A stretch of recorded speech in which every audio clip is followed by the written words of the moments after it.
Men domda yashayman va uyimni nazorat qilib turishim kerak degan akalarimiz uchun zo'r turdagi kuzatuv kameramiz kelgan.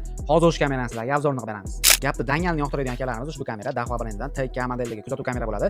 Hozir ushbu kamerani to'liq xarakteristikalarini tanishtirib chiqqanman keyin. Nima uchun aynan padezga mosligini o'zingiz bilib olsangiz bo'ladi. Padez uchun kamera tanlashda eng muhimi kechasi qanaqa ishlashi, chunki ko'p holatlar aynan kechasi bo'ladi. Kimdir eshik oldida yuradi, kimdir padezga kiradi, lekin oddiy kamerada yuzlari aniq chiqmaydi. Dahua TK modelda bo'lsa bu ancha yaxshi ishlangan. Kamera odamni yaxshi aniqlay oladi, ya'ni harakatni shunchaki sezib qolmaydi, aynan odamni ajratishga harakat qiladi. Masalan, mushugi o'tsa yoki yorug'lik o'zgarsa har safar bekorga signal bermaydi. Kechasi bo'lsa avtomatik tungi rejimga o'tadi, oddiy qoraqoq rejimi ham bor, lekin kerak paytda projektor yoqib rangli tasvir ham bera oladi. Bu bo'lsa padezga kim kirib chiqqanini aniqroq ko'rishga yordam beradi. Bitta kamerada shuncha funksiyadan ajablanyapsizmi? Bu hali hammasi emas. Video davomida yana boshqa funksiyalarni tanishtirib o'taman. Undan oldin kanalga obuna bo'lib qo'yishni unutmang. Boshqa kuzatuv kameralarga ham individual holatda obzorlar qilib boryapmiz. Aynan qaysidir kamera yana sizlarga ma'qul kelib qolsa, uni ham bemalol xarid qilishinglar mumkin.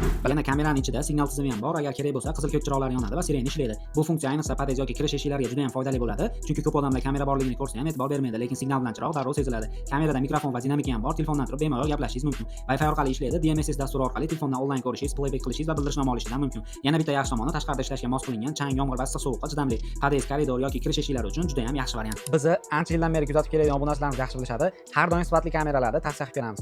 Ushbu kamera sizlarni aynan padezinglar uchun mos deb hisoblasanglar, bemalol pastdagi raqamlarga aloqaga chiqib, xarid qilsanglar bo'laveradi. Dahua brendidagi kameralar har doim o'zining ishonchini oqlab kelgan. Anas Vision sizni ehtiyotingiz haqida qayg'uradi. Assalomu alaykum, hurmatli obunachilar. Hop, bugungi videomizda kuzatuv kamerani aynan padez uchun moslangan variantlarini sizlarga obzor qilib o'tishga qaror qildik.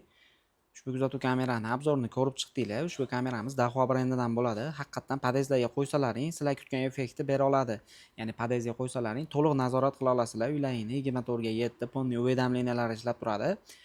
Ushbu kuzatuv kamera har doimgidek sizlarga yoqqan bo'lsa, raqamlar qoldiramiz. O'sha raqamlarga aloqaga chiqsalaring, operatorlarimiz bilan bog'lanasizlar. Operatorlarimiz dastavka qilib O'zbekiston barcha viloyatlariga yetkazib berishlari mumkin.